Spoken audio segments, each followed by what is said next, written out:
अब तो ना तो उम्र रह गई है ना तो उम्मीद रह गई है। अगर रक्षा मंत्रालय की वेबसाइट ही बंद हो जाएगी जिसपे सारी डिटेल्स नहीं दी जाएंगी तो आखिर विश्वसनीयता पे सवाल तो उठेगा ना। हमारी बात तो सुनी नहीं जा रही। आप बोल रहे हो किसी ने आश्वासन दिया हो, कोई एंटरटेन करके ही राजी नहीं है। आश्वासन तो बहुत दूर की बात है, कोई हमें कुछ भी बोलने के लिए तैयार नहीं है। हमारा भी वक्त कीमती है, हम इस वक्त को कहीं और सही तरीके से यूज़ कर सकते थे।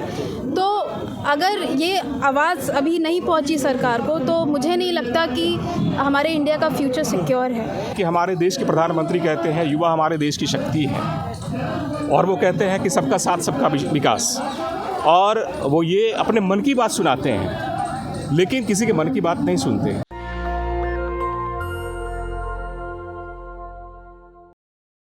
आप लोग दिल्ली की जंतर मंतर पे क्या मांगे लेकर आप लोग? दिल्ली के जंतर मंतर पे आज हम लोग 2021 की वैकेंसी जिसका हमारा ऑलरेडी दस्तावेज सत्यापन हो चुका है, उसकी ज्वाइनिंग लेटर्स के लिए यहाँ पे आए हैं, ताकि हमारे जो 3 साल का जो हमें इन्होंने फास्ट रखा हुआ है, एक तरह से हम व्रत रख के बैठे हैं 3-3.5 साल का, वो हमारा आज ख़त्म हो सके। अच्छा, इससे पहले आप लोग कई नेताओं से मिले होंगे, प्रतिनिधियों से मिले होंगे, तो आपका आश्वासन भी दिया गया होगा। ये है हमारी पूरी लिस्ट, आप इस पे जूम करके देखिए।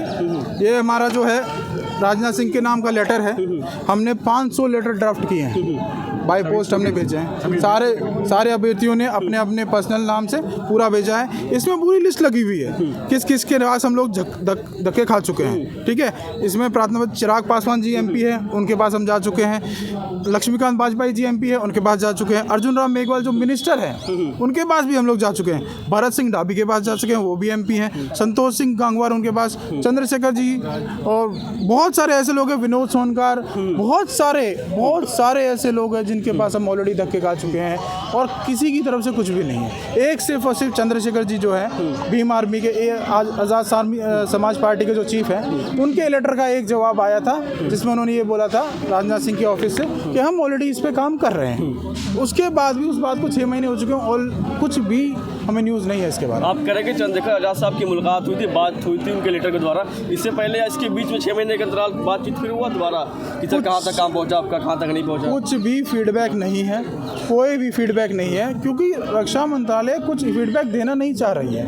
वो सिर्फ चाहती है कि हमने जो काम किया है उसको लेके बैठे रहें और बच्चे जो है ऐसे ही तड़पते रहें, जंतर मंतर पे यहाँ पे पड़े रहें, धरने दें, स्थल पे जाएं। ज़्यादा से ज़्यादा अब हमें परमिशन मिली है बड़ी मुश्किल से, उन्हें बहुत टाइम से 2 साल से हम ट्राई कर रहे थे कि हमें जंतर मंतर पर परमिशन मिल जाए, क्योंकि हम सारे लोग अलग अलग से, मैं राजस्थान से आया हूँ, जैसलमेर से, इंडिया पाकिस्तान बॉर्डर से, ठीक है, कुछ लोग हैं वो बिहार से आए हैं, कुछ यूपी से आए हैं, कुछ नागपुर से आए हैं, कहाँ से लोग आए हैं। हम इतनी मुश्किल से आके यहाँ पे इकट्ठे हुए हैं जबकि सारे बेरोजगार आदमी हैं। अब खुद बताओ, पूरे देश से लोगों को इकट्ठा करके जंतर मंतर पे आके धरने देना या फिर ये सब करना आसान बात थोड़ी है। हम कोई इसके लिए पैदा थोड़ी हुए हैं, हमारा तो काम ही अलग। हम पढ़ाई की, हमने एग्ज़ाम दिया, हम इस उसके अंदर थे कि अब भाई हमारी ज्वाइनिंग हो जाएगी, हमारी ज़िंदगी अच्छी हो जाएगी। लेकिन आज तक 3 साल से हम लोग परेशान चल रहे हैं और क्या करें। अब तक कितनी बड़ी चुनौतियों का सामना करना पड़ता है, क्योंकि आप कह रहे हैं कि एक तरफ ज्वाइनिंग नहीं हो पा रहा है और दूसरी तरफ घर की बात है, फैमिली है, परिवार है, बहुत सारी चीज़ें होती है एक आम आदमी की ज़िंदगी में। भाई चुनौतियों की तो बात आप ऐसे समझो कि एक लड़का होना ही चुनौती है आज के टाइम।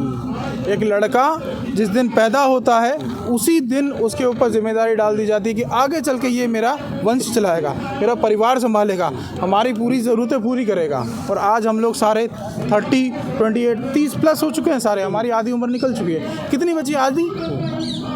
इंडिया में 60-65 साल ही पूरी उम्र है, हमारी आधी उम्र निकल चुकी है और अभी तक हम लोग बेरोजगार हैं। किसी के माँ बाप चले गए, किसी के और कोई चला गया, किसी के घर वाले चले गए। 2 लोग तो अभ्यर्थी मर चुके हैं, एक एक्सीडेंट में ख़त्म हो गया, एक सुसाइड कर लिया उसने। इससे चीज़ों से परेशान हो गए इंसान क्या करे बताओ आप। हम लोग इतना परेशान चल रहे हैं कि कोई हद नहीं है। हम लोग इतना कन्फ्यूजन में कि आधे बंदे डिप्रेशन में जा चुके हैं। अब कई सालों से मांगे को लेकर लगातार प्रोटेस्ट अपनी बातें प्रतिनिधि पहुंचाते हैं, क्या लग रहा है, कुछ उम्मीदें हैं सरकार से?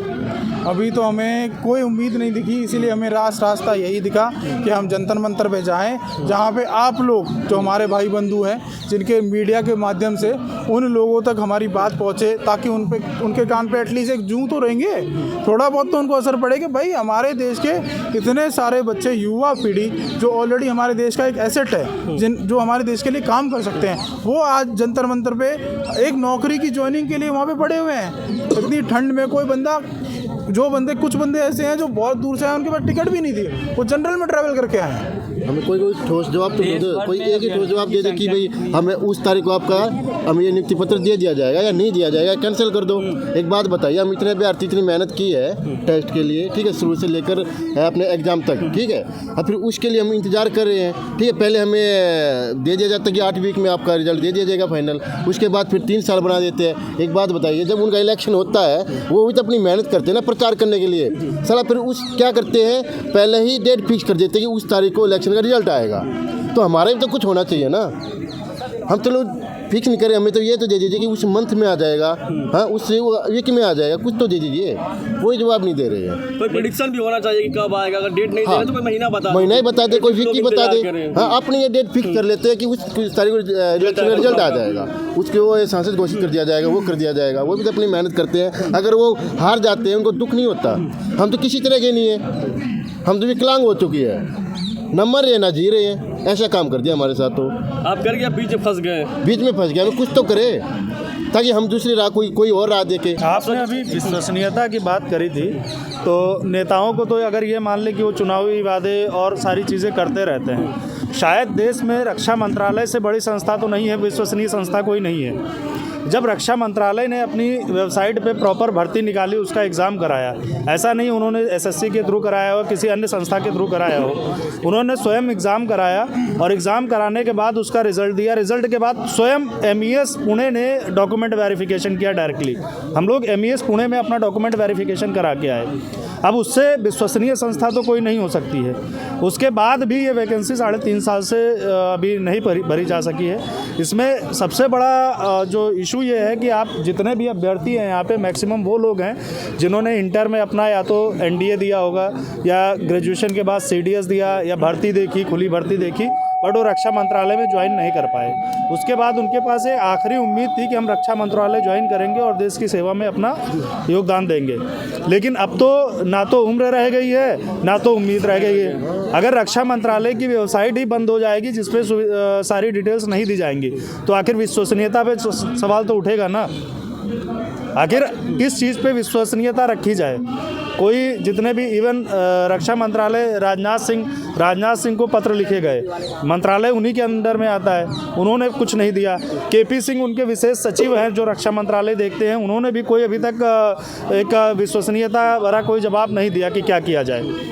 उसके बाद जो हमारा बसता है वेबसाइट का माध्यम था कि उस पर हमें डिटेल्स मिलती रहे आखिर क्या चल रहा है, तो वेबसाइट भी अभी बंद कर दी गई है। अगर आप चाहेंगे तो मैं ऑनलाइन अभी दिखा दूंगा, जो वेबसाइट बिल्कुल नॉट फाउंड दिखा रहा है एरर। आखिर सरकार ऐसा क्यों कर रही है? मैं थोड़ा जानना चाहता हूँ वजह क्या है कि लगातार आपको परेशान। अब ये वजह तो सरकार ही बता सकती है, क्योंकि अगर आप देखेंगे जितनी भी भर्तियां निकल रही हैं, हर भर्ती को विलंबित किया जा रहा है, देरी से किया जा रहा है। तो ये तो सरकार ही बता सकती है कि उनके पास या तो देश चलाने के लिए बजट नहीं है, या तो देश चला नहीं पा रहे हैं, या तो वो कोई भी विभाग अपने आप से भर्ती करना ही नहीं चाह रहे हैं। वो यह चाहते हैं कि वो भर्तियां आउटसोर्सिंग के थ्रू कर ले। अब इनके अलावा और कोई रीज़न तो नहीं हो सकता है। अगर आपके पास फंड की कमी है तो हमें बताइए, हम आधी सैलरी पे काम करने के लिए तैयार हैं, लेकिन आप हमारा नियुक्ति पत्र तो दीजिए। अगर आपके पास कहीं कोई इशू है कि हमारे पास कोई टेक्निकल इशू है, यानी इसका मतलब है आपके पास कोई इकोसिस्टम है ही नहीं है भर्ती करने का। अगर हर भर्ती आप इतना देरी से करेंगे तो इसका मतलब ये है कि आपको भर्ती करने के लिए आपके पास कोई इकोसिस्टम नहीं है। लेकिन आपके पास अपना इलेक्शन कराने के लिए इलेक्शन कमीशन है और उसका प्रॉपर एक इकोसिस्टम है, डेट डिसाइडेड है, आपके पास उसकी सारी चीज़ें हैं। अच्छा, ये की समझना चाहता है कि आगे की रणनीति क्या है, क्योंकि लगातार आप लोग सरकार के नुमाइंदों से मिल रहे, लगातार लोग आपको आश्वासन तो दे रहे हैं। आश्वासन देना आसान है, लेकिन मुझे जहाँ तक पता होगा शायद आपको लिखित में नहीं दिया जा रहा आश्वासन। दिक्कत तो वही है, लिखित में छोड़ो, कोई भी ऑफिसर हमें एंटरटेन करने के लिए, मतलब किसी के अंदर मोरालिटी है नहीं। हम पुणे जाते हैं, हमारा डॉक्यूमेंट वेरिफिकेशन पुणे हुआ था महाराष्ट्र में, हम वहाँ गए, हमने डॉक्यूमेंट वेरिफिकेशन कराया, फिर हम दिल्ली आए। कोई लोग दिल्ली गए, कोई अपने अपने सब चले गए।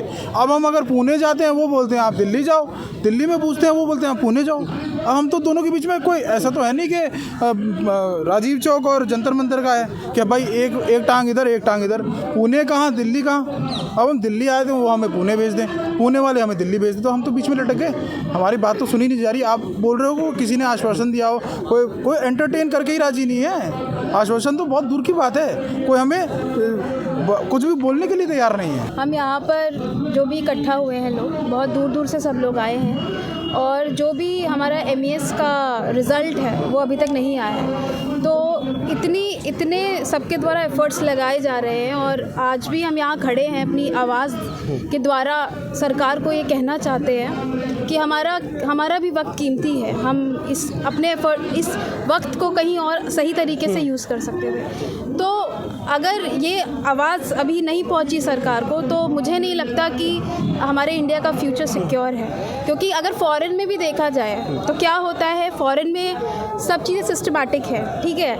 हर चीज़, अगर मोदी सरकार बोलते हैं ना फ़ॉरेन से हम रिलेशंस सही करने चाहिए, मतलब वो हमेशा उस पर रहते हैं। बट यहाँ इंडिया में कुछ भी सिस्टम सही नहीं है और हम इतना परेशान हो चुके हैं कि 3 साल से एक ही चीज़ को सोचते सोचते इंसान होता है ना कि चलो कुछ और एफर्ट्स कर ले, बट दिमाग में कहीं सबकॉन्शियस माइंड में एक चीज़ चल रही होती है।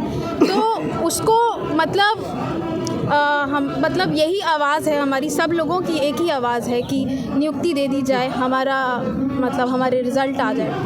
प्लीज़ कुछ तो स्टेप्स लिए जाए प्लीज़। मैडम एक सवाल है कि अभ्यर्थियों की संख्या कितनी है टोटल पूरे देश में? देखिए पूरे देश में कितने, मतलब हमारे एप्लीकेंट्स 1600 सेलेक्ट हुए थे, रिटन जिन्होंने पास किया था और DV भी उनका हुआ है। तो यहाँ पे ड्राफ्ट्समैन भी हैं, सुपरवाइज़र भी हैं, सो दोनों की नियुक्ति है, टोटल 1600। बट अभी तक और 572 पदों के लिए ये चयनित हुआ था, ये MES का ये एप्लीकेशन।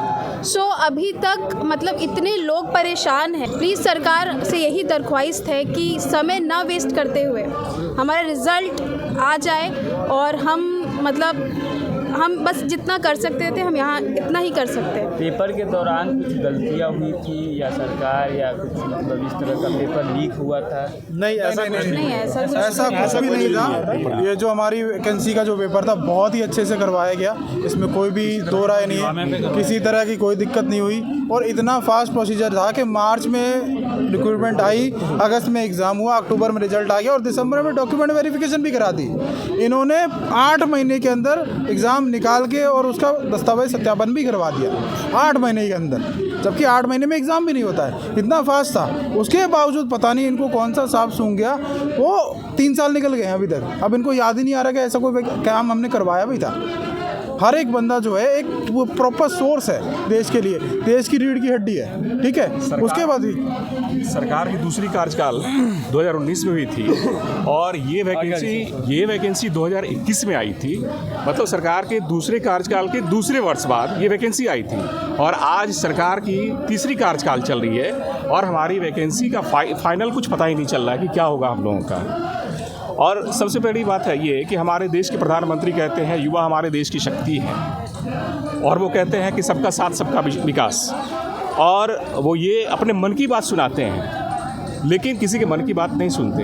हम लोग अपने मन की बात पिछले 3 साल से सुनाने के लिए तत्पर हैं। सभी लोगों के पास दर बदर ठोकरें खाते फिर रहे हैं। बहुत सारे जो हमारे प्रतिनिधि हैं, MPs MLA, उनके पास जा कर अपना जो हम लोग की जो परेशानियां हैं उनसे रूबरू करवा रहे हैं, लेकिन वो हम लोगों को नज़रअंदाज कर रहे हैं। यहाँ तक कि मंत्रालय से भी हम लोगों का नज़रअंदाज किया जा रहा है। तो मैं माननीय प्रधानमंत्री नरेंद्र मोदी महोदय से यही कहना चाहूँगा कि आप अगर अपने मन की बात पूरे देश की जनता को सुनाते हैं तो कम से कम हम अभ्यर्थियों की मन की बात सुने। नेशनल दस्तक की आपसे गुजारिश है कि अगर इसको बचाना चाहते हैं तो नेशनल दस्तक को सब्सक्राइब करने के लिए रेड कलर के सब्सक्राइब बटन को दबाएं, फिर बेल आइकन की घंटी दबाएं। नेशनल दस्तक को बचाने के लिए बहुत ज़रूरी है कि हर खबर को शेयर करें, लाइक करें, कमेंट जरूर करें।